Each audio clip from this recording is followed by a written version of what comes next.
So, welcome to this episode of Golden Chat. I am Nadia Goldie. And on today's episode of Golden Chat, we have our special guest. She is the NDC Deputy Communication Officer for Tema West Constituency, and she goes by the name Miss Loretta Nanahemaa Nhyira Frimpong. Am I right? That's correct. Okay, so you're welcome, ma. Thank you. It's been a while we met. Oh, It's yes. been a long time. It's been. So how is everything? By God's grace, everything is fine. Okay. We've been a little bit busy after the elections. I Yeah. know. Going here and there. Okay. Yeah. So today we are coming to have a chat about your life, from your life to politics. But I would like us to start by your life. I hope you're okay with that. No problem. So before we will get into the chat now, let's be a little bit personal. Sure. So I want you to tell us a little bit about yourself, where you grew up, schooling from basic to where you are right now. Yes. Okay. First of all, thanks for having me. I'm very grateful for your time You're and welcome. everything. I would like to thank God Almighty for today. Yeah. Uh, as you are aware, my name is Loretta Nanahemaa Nhyira Frimpong. I'm a full-blooded Akan. If I say I'm an Akan, you know what I mean, and I'm a Asante. Okay. Yeah. I come from Constituency in the Dumsor district of Asante region. I was born into a family of 5. I'm the first born.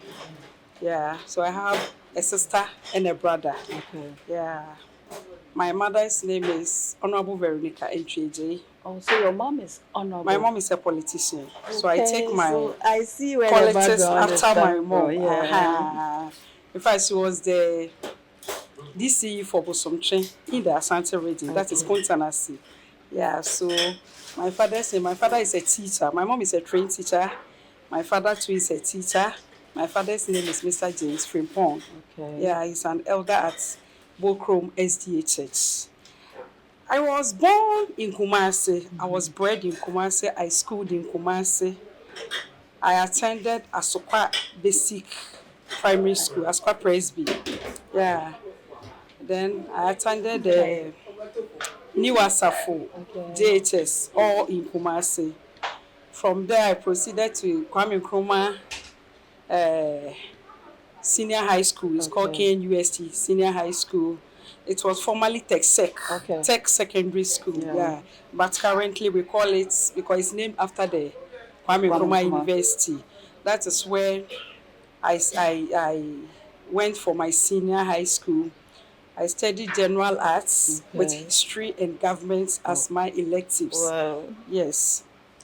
From SHS, I furthered into the Institute of Business Management and Journalism. Okay. So as I speak, I'm a journalist. I'm a freelance journalist at now. Yeah. Then from there, I came to GIG, that is Ghana Institute of Journalism. Okay. And I studied TV and radio presentation. Okay. So, how did you enter politics? Honestly, if I say I know why or how I entered into politics, sometimes I am amazed. Though I come from a political home, I didn't know I also enter into politics. But one thing led to another. There was a time I was watching Good Morning Ghana. Okay. And I saw Metro TV, yes. Then I saw their former women's organizer, Otiko Ojaba, Afisa Ojaba. The way she was communicating, I was sitting and watching the TV and I was like, wow, can't any woman from the NDC also go and buttress this woman? Yeah. So that was when the agitation came from. Since then, anytime I watch a political show or morning show with politics, I feel like I was on the set. Okay. Yes. I developed that interest right from there. So, there was an opportunity for me to work for the NDC. That was 2011, before the 2012 elections. A man named Mr. Inokamwakunsia. Okay. He was the former national security coordinator for Ashanti region. He contacted me to do some work for the NDC. Okay. He said at that time, because NDC was in opposition, it was easier for their informations to leak out. Yeah. So he wanted me to do something at a private or a coded location. Okay. As what? As they were trying to compile campaign messages and strategies. So when I was contacted, I told my mom, and my mom said, oh, anything about the NDC, you can go. Even though I liked the NDC, I never thought I would ever take a front role in NDC. So what actually happened was, after the 3 months period, I was contacted to compile strategies and campaign activities. I found myself being too personal with communication. Okay. Yes. I said I could communicate the party's policies to the public. So that man gave me an opportunity. He gave me a few tips on communication. Yes. And from there, You also developed the interest. I also developed the interest. So after we won the 2012 elections, the NDC won, I said, I will go on TV, I'll go on radio and talk about the NDC. So I got the opportunity through a man named Mr. Kofi, is it Kofi Ajololo? The actor. No, not the actor, Kofi Apalu. Okay. Yeah. Yes, Kofi Apalu.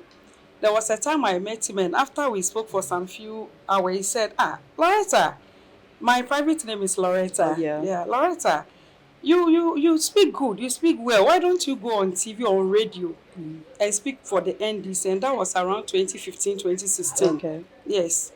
I think that was after we've even lost the elections. Yes. So my first radio appearance was on Ahoto FM. When the producer called me, I told the producer that I've never spoken on radio before. So please, all these things, it will be difficult for me. You. I thought I could grant the interview or speak somewhere, then you record it. They said, no, you have to come to the studio for a live interview. In fact, I had mixed feelings. Even though I was passionate about communication, about the NDC, I had some mixed feelings because I've never appeared on a TV or radio before. So that very day, I presented myself to the studio. And after some time, it was a phone-in. It was a segment that they opened the phone lines for callers to call. And interestingly, all the Callers were like, hey, Obano free, oh yeah, dear pal. Oh, that was my first time. And I was like, wow. So I realized that communicating on radio as a political commentator wasn't that difficult. Yeah. So I developed myself from there. I learned the act of communicating for the public to get more interest or for the public to really comprehend what you are saying. I developed myself from there. Then afterwards, I went for a few radio and TV interviews. Okay. A year into that, I was one day sitting at my home when I got a call from Mr. Akugan, who happens to be the Deputy National Communications Officer for the NDC. He said, Onyema, we've been monitoring you for some time now. We've seen that you are very good. Want to bring you into the Greater Accra Regional Communications Bureau. Oh. I said, wow, hey, how can I go? He said, oh yes, so we are putting you on that platform. Every day we'll place you on a show. Slot, yeah. Yes, so that you go and speak for the NDC. I said, okay. So it started from there. So your mom, since your mom was on the field already, but that influence was not her influence. That influence was not for my mom. Yes. But she later gave me her blessings after she saw that I've interest in communicating for the party. So she gave me her blessings and it continued from there. But if I say my orientation started from my mom, it doesn't start from there. Though I was looking at her from the 31st December Women's Days when she would go and do community development. She was doing women empowerment. My mother was doing women and child rights activism. So that interest to serve party, to serve grassroots, to serve communities started from there. But my passion for communication started from that place after meeting with Mr. Kofi Apalu, them subsequently being enrolled into the Greater Accra Regional Communications Bureau. So was it a difficult decision to make? Honestly, it wasn't. Okay. It wasn't difficult at all because I realized that communication was not a female endeavor. It wasn't an environment that most female politicians would like to enter. Political communication was like for the men, Yeah. because they have the zeal, they have the tough skin. You know what goes on when you are being placed on sets. Yeah. Some get abused, some get insulted, intimidated. Sometimes comments from even the callers or the listeners put you off.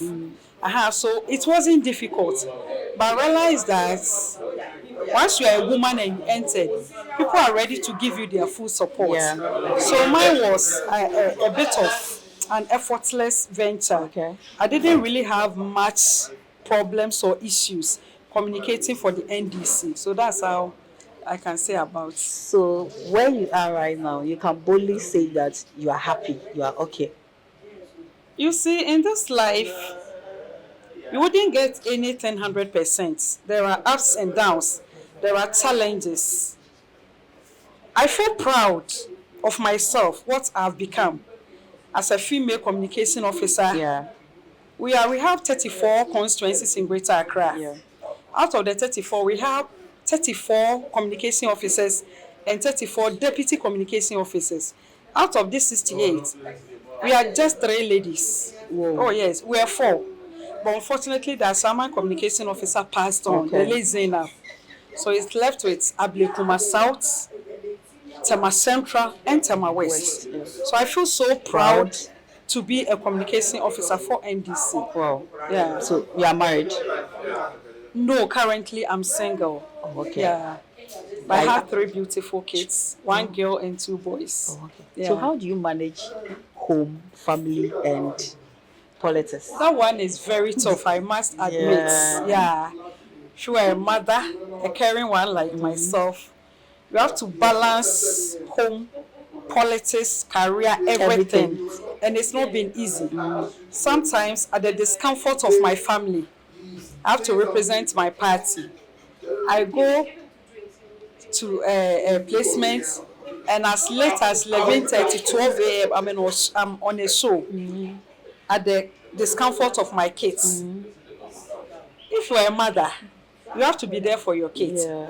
But my job does not allow me all the time. But when I at least get the time, when I get the time to be with them, I make them happy.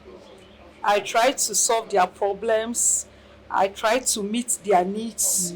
I try to help them with their school assignments, everything that a mother should do You are doing for a it kid. But I can say that I am not always there. for them. But the few times that I'm there, I make make sure sure- they are very comfortable. Because most of the time, work occupies me. Yeah. Yes. Sometimes a whole week or you are on placement. You go to this station, from here, you go here, you go there. At sometimes odd hours.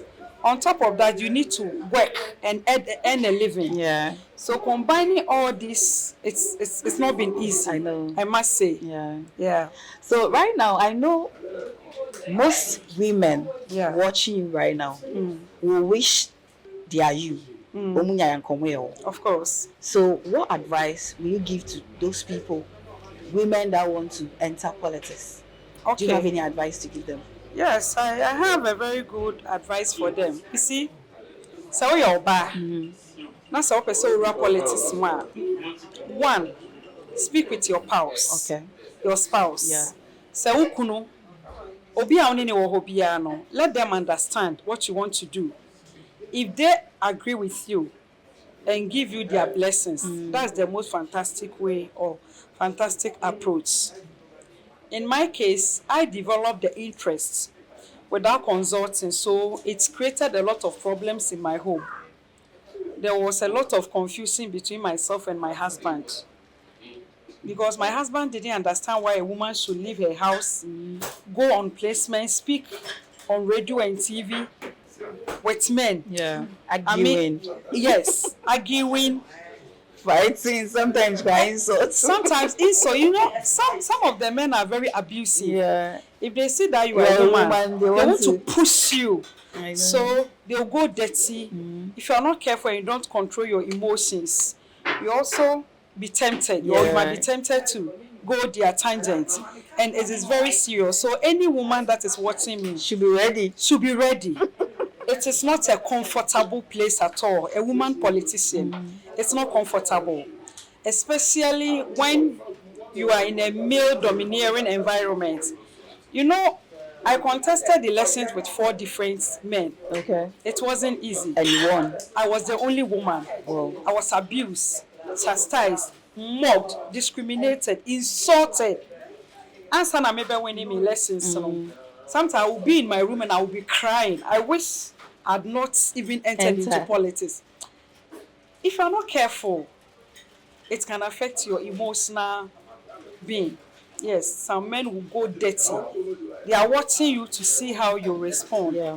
So if you're a woman and you are watching me, what you have to know is that to be a female politician, you need to develop a tough skin. Oh yes, I can assure you that. If you don't, you regret it. It has its challenges, especially if the men that you are contending with, they don't give you that room for you to improve or that leverage. My sister, you wouldn't want to be there. Oh yes, it's very difficult. But there is joy. There's appreciation. I mean, there is acknowledgement. When you are a female and you sacrifice for the party, for your political party, there's so much joy. You go to a place, and I remember a typical example. When we went to the Asinov for the by-elections, people from national, region, even other constituencies, they'll see me and say, Ohima, we've seen the good work that you are doing. Keep it up. That was the first time I met our Deputy National General Secretary in charge of operations, Honorable Mustafa Mandi. Okay. He held my hand and said, Ohima, we've seen your great impact in Greater Accra. Keep it up. You see, if I'd given up, I wouldn't have been where I am now. It is tough. It is tough. But sometimes with prayer, with that determination and commitment, you are good to go. Yeah. So why did you decide to join NDC? What inspired you to join NDC? Or is it because your mom was? NDC is my heart. From? NDC runs in my DNA. I was born and bred into my mother. NDC home? Yes, my mother was a PNDC. My mother is a Keda. Okay. Yes. So joining the NDC it was something that I've been nurtured with. Yes. As a young girl that was growing up in my primary school days, I remember running few times to go and see political campaigns of NDC. So that interest developed at a younger age. So, but to be very active, when I started being active was 10 years ago, almost 11 years ago, when I started being a card-bearing member of the NDC. That is exactly 10 or 11 years ago. And there's so much pride to work for your party, especially when you are being acknowledged, when you are being accepted. Yes. So there is no regret joining the NDC? There are regrets in anything. Life is full of regretted other things. Sometimes you feel like, am I in the wrong place? When the chastisement and the intimidation and the sideline hits in, then you feel like, I could have joined a different party. But it's a 70-30 affair. Okay. I don't really regret being part of the NDC. It's a party that has made people better. Okay. It has bettered the lives of people. Joining the NDC have made me who I am today. Nobody would have known me if I had sat in the comfort of my home. Yeah. But because I'm working for the NDC, I feel so proud when I go to places and I'm being recognized or acknowledged. So, are you looking forward to hold higher positions? Right now, we have a female vice president. Are you looking forward to hold a position like that? Yes. Honestly, politics is also about personal development. While you are trying to empower people, you also empower yourself. I don't intend to stay as deputy communications officer. In fact, I would like to go further. I would like to go higher. I'm aspiring to be the first female national communications officer of the party. That is what mission. I aspire to be. That's my ambition. So how long have you been holding this position as deputy communication officer? This is my third year. Yes, okay. I'm in my third year. Yeah. And so far, so good. I'm doing well. The whole Greater Accra will attest to the fact that I've been very prudent in my delivery as a communication officer. So I intend to go further, and I know one day I'll also get there to be the first female national communications officer of the NDC. You'll get there. Sure. You'll get there. So any challenges so far? Yeah, challenges, they are part of human life. Yeah. You see, if you want to develop yourself as a person, I think you cannot dodge certain challenges in life. So every aspect of our lives, there are challenges. But how you go about those challenges, that is the most important. I've had my own share of challenges from especially men who cannot accept that a woman should hold such a position in the party. And then also there's this tribal challenge that I've also had. I'm a typical Akan, and I come from a constituency where Akans are on the lower side, if I say, because Tema West, though it's an elite constituency, you have Gadambwes, Ewes, Northerners being the majority of the constituents. So sometimes it's difficult for people to accept you being an Akan. Yeah. Sometimes people even look at me and say, once you're an Ashanti there, you are an NPP. Yeah. Automatically you are an NPP. Yeah. Because we are Asantini akola be na yedi NDC etwa ofunuma. So it's like sometimes you have challenge with acceptance. And that is one thing that has always been a challenge to me. People don't even really understand why a typical Akan lady, Ashanti to be precise, to be an NDC. But they don't know that when you go to Ashanti region, there are majority of the people there are NDC or sympathizers of the NDC. I've had my challenges, plenty, so numerous that I cannot even say for the sake of time. Yeah. So I want to ask this question. If you have the power to change one thing in Ghana, you have the power to change one particular thing in Ghana, what are you going to change? If I have the power to change something in Ghana, it's the abuse of women. Great. In every working environment, women are being abused daily, constantly. And it's one thing that saddens my heart. If a woman is working in a male domineering entity, she should be given the full support. Because even our forefather, Dr. Kwejri Agri said, if you empower or educate a man, you educate only an individual. But if you educate a woman, you educate a society or a nation. Women have come a long way. The successes of Ghana can never be completed without the success of women. Women have really contributed their quota. There are a lot of women in Ghana who have made impacts. Talk of Her Excellency Nanahemaa Nhyira Frimpong-NDC, Her Excellencies Mrs. Teresa Kufuor, Her Excellency Professor Jenana Opoku-Agyeman, who is my role model. She's really demonstrated that she's capable. What a man can do, she can do more better. So you think women should be given the opportunity? Women should be given equal opportunity in every working environment, every aspect of our lives, being economic empowerment, gender, social, religious, and every other venture. Women should be given equal representation.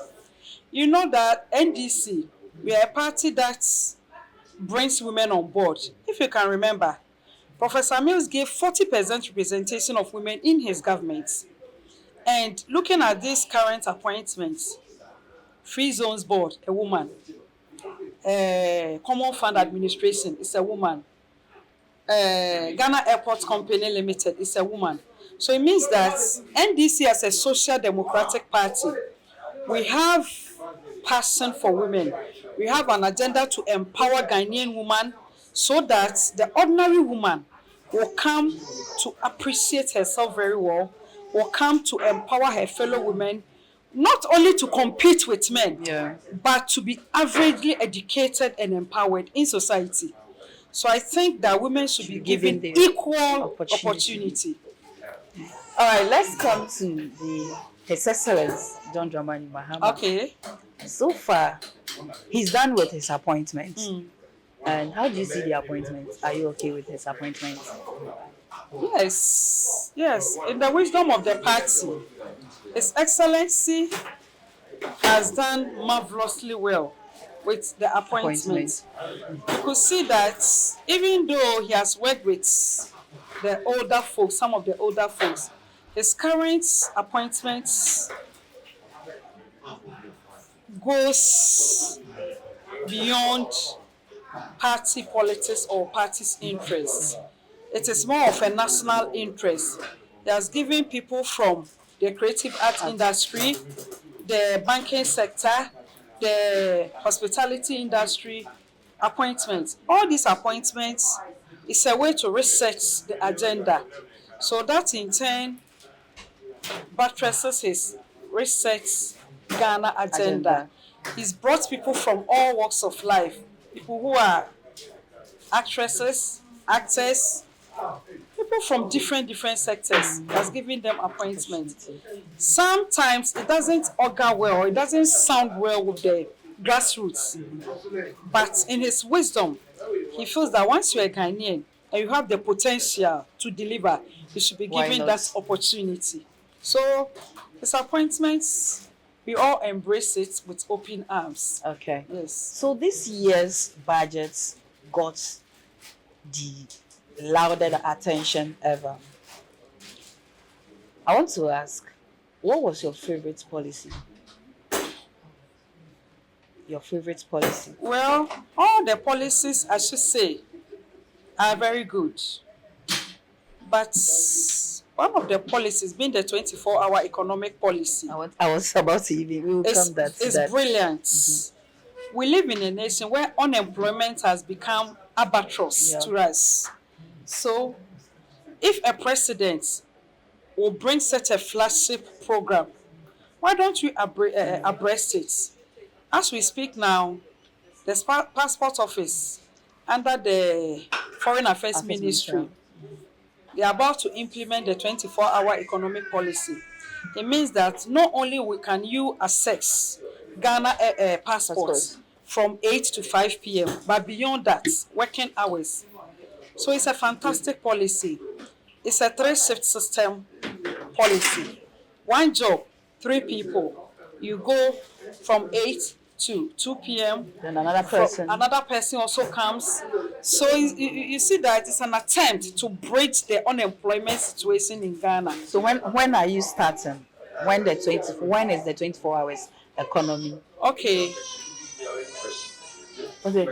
What question? So you're saying with the passport office, you'll be running shift, right? It's so about. I can go there 2 a.m. to. when it's already implemented, no, people can go there 2 a.m., 4 a.m. to access exactly because it's a shift system. It runs throughout the 24 hours. So people are going to be there at any point in time. It means that unemployment rate is going to reduce drastically. Yeah. Yes. So I was asking, when is the 24 hours economy going to be implemented? Okay. As you can see, it's still early days yet. We are barely 120 days in office. NDC government is not even up to 6 months, but we are not giving timelines. Okay. As soon as all boards are formed, CEOs have been appointed. Yeah. They need to form boards before certain decisions Can be made. So I believe as soon as all boards are formed, it's going to be, because once we said it, we'll deliver.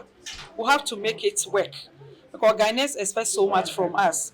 We can't fail the masses. We can't fail Ghanaians. Okay. We can't fail Ghanaians. So we should believe in you people. Believe in us. We are going to implement it and implement it to the fullest. Well, So the 24-hour economy, can it really work? Like, Of course it can. Of course it can. fully prepared, security-wise. I like the security aspect. You see, when people were ridiculing the 24-hour economy, they didn't know that it's a policy that in totality, covers every aspect of the economy, and that includes security and safety. Let's use Tema, a typical industrial hub is Tema. Let's use Tema as an example. A lot of companies are in Tema, situated in Tema. Yeah. When you go to Valco, Tor, Bost, all these companies, they operate like two shift system. Okay. So when the 24-hour economy is finally implemented, it means that from every day, Monday to Friday, or even on weekends, from 8 a.m. to 2 p.m. is one shift. 2 p.m. to another 8 p.m. is another shift. Then the deep night. And let's be mindful, you cannot put people to work under strenuous or odd hours when you don't provide transportation, security and safety. So police are going to patrol, the security agencies are going to work 24 hours. Police work 24 hours a day. You know that. Yeah. Because as late as 1 a.m., when you are driving, you see policemen mounting barriers. So it means that they are working. So they are going to be given incentives to work 24-hour shifts. So security is an aspect. Then also the companies that are going to operate the 24-hour economic system, President is going to give them incentives, or going to give them tariffs on electricity. Yes, you give them electricity tariff, so that their consumption in the night, especially the private sectors, will be reduced. So all these things are implemented. Transportation companies or transport businesses are going to boost, because you have to transport people from one sector or one place to another. If you live in, let's say, Convo, and you have to work at Tor or Bus, which is community 4, you can't walk to that at that So odd they'll provide buses. So transportation is going to be provided, buses, Security inside the bus, the buses, going and coming, wherever, bus stops, going and coming. So all these are an attempt to secure the policy, or you cannot just leave the policy in vague. People are going, what about their safety? What about their security? You need to factor all those things. All right. So His Excellency John Dramani Mahama gave us a lot of promises, a lot. And even though he's less than 6 months in office, we've seen some promises of mine, sanitary pads. Okay. I think 3 days ago he launched. Exactly. So do you think he'll be able to fulfill all those promises? Only mami can send back control. Yeah, but I can say be levy every ho. Say I can. Yeah. See, I mean, no can say levy is a turn of the past. Yeah, levy every ho. Yeah. Asante for can say be say kwase obema ontoma tie ni din. Nipa na o say obeye no waye levy every ho. Sanitary pad okaye walante Almost sanitary pad. sanitary pad no Almost any papa. You see, let me tell you. Say, what situation be more? You cannot afford a sanitary pad that you appreciate the least that is given to you. Some of our girl child have stopped schooling because of menstrual issues. People have gone to classrooms without sanitary pads in their periods or in their menstruation. Because of these things, sanitary pad are urban, people appreciate it. When you see the pictures, the kids are very happy. The students, especially the girls, they are very happy because things that they cannot afford. So those that can afford, no. Well, everything that you do in Ghana, people will have their reservations. You cannot expect everybody to like every policy that you bring. People are waiting for you to fail. People are waiting for you to fail. So who you giving a sanitary pad? They know that a lot of people from our rural areas cannot afford. So if you are giving it for free, it means that those people will win your sympathy. And in the next election, they are going to vote for you to continue your good policies. So they will try everything possible to sabotage you. So the naysayers will continue to do whatever they want to do. But trust me, John Mama, His Excellency, Onim Diaoye, now Wabase Obabeji Ghana, every economic mess I womb. And he will do it. Oka obeye, Oka oye, Osise Ghana, Ejumera. The best driver, Wabeji Stiano, he's in the helm of affairs, and he's driving the vehicle to the promised land. Ghana is going through research, and by the time he's done, Ghana will be the best place for you to be. Okay, Mona Mokao. Now let's talk about Dumsor. We are still experiencing Dumsor. What is happening? You see, even in my area, I slept in darkness for 3 good days. Yes, me myself, I've gone through it. And it's not pleasant, honestly. But the current Dumsor that we are experiencing, it's an inherited one. Before the NPP left office, they left us with just 5 hours of power supply, which you are aware. So His Excellency John Dramani Mahama is doing everything possible to fix Dumsor. And let me tell you, before he left office in 2016, he fixed Dumsor, which is being acknowledged by even the then majority leader of the NPP, Honorable Che Mensah. He said Mahama did well by fixing Dumsor. I'm telling you, Mahama wouldn't want to take Ghana back to the olden days. Dumsor, he's trying everything possible to fix it, and I know he will fix it. Let's hope for the best. Dumsor will be over. Dumsor will be over. Sure. Dumsor will be Hashtag Dumsor will be over. Now let's come to the only first female vice president of the nation. His Excellency Nana Opoku Ajimai. Recently, it was in the news that she's not well. Recently, she was in the news that she's not well. And she has been thrown to outside. How is she doing now? Since you are a woman, any updates from her camp? You see, sickness is part of life, unless you don't want to be real. You've been sick several times. I've been sick numerous times. As a human being, even what you eat can make you sick. What you drink? The atmosphere, what you drink, the environment you live in can make you. This is a woman, barely less than 1 year. She has gone through all the 16 regions of Ghana. She's a strong woman. Very she strong. She has demonstrated her tenacity. She has demonstrated that she's very strong. What men can do, she can do equally better. So there's nothing news about her being sick. Mommy is well. I can tell you she's fine. Mommy is responding better to treatment. And by God's grace and mercy, she will come back heart and holy. She will come. She will come. We are all praying for her as a nation because she's our mother. We cannot afford to lose her. We are not losing her. Mommy will come and continue her good job that she's doing. You see, in this world, so what you dream, Pama will be also at the Papa also. But the naysayers are all over the social media. Don't worry. The person is not dead.